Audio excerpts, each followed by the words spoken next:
As you know, the Gran Turismo is not just a nameplate for us, it's actually the philosophy of our brand, bringing performance and luxury together. And that is really apparent in how we have designed the new Gran Turismo. So let's take a closer look. Before the invention of the Gran Turismo concept 75 years ago, a customer basically had to decide between a race car or a car for the road. And what the concept of Gran Turismo did is brought these two worlds together. So you could track your car and then drive it home. Basically, by combining this central fuselage with the engine, which in that day was basically that of a Formula One car, and making the car road legal by adding headlights and the volumes that protect the wheels.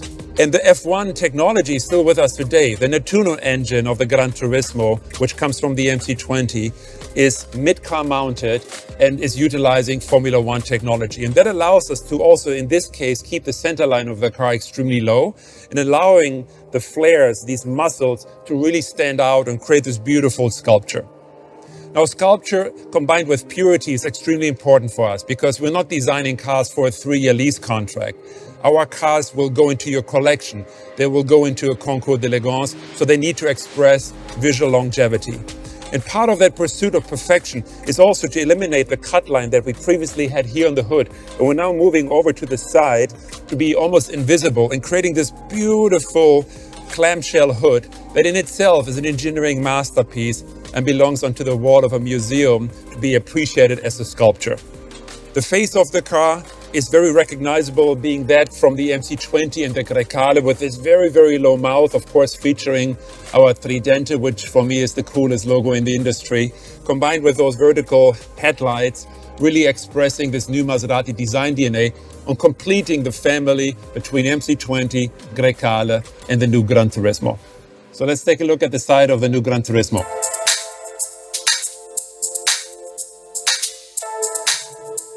You can really appreciate the clean construction and the amazing proportion.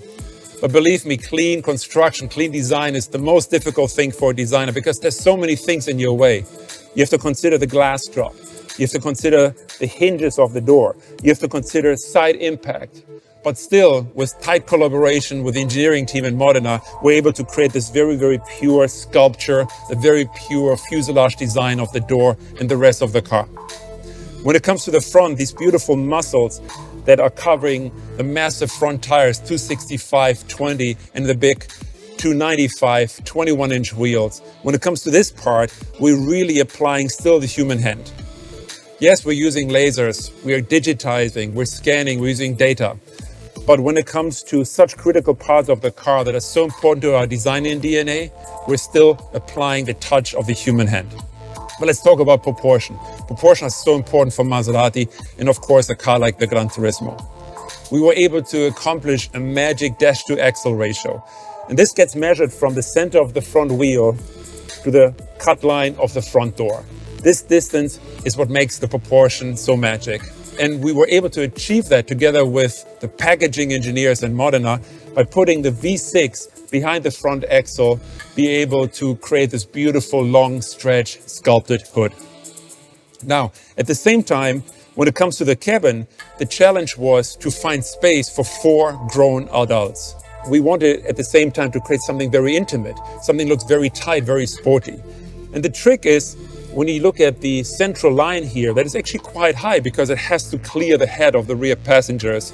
At the same time, you have the dropping line, the graphic of the window. This distance is quite big, but it allows us to combine package for 4 adults with the look of a very, very tight and sporty cabin. But the result, nonetheless, is through great packaging that we can hold 4 adults and we can combine that with supercar performance that in this combination really lets the Gran Turismo stand out. So I hope you enjoyed this little introduction to the Maserati Gran Turismo, and I hope to see you soon on the streets.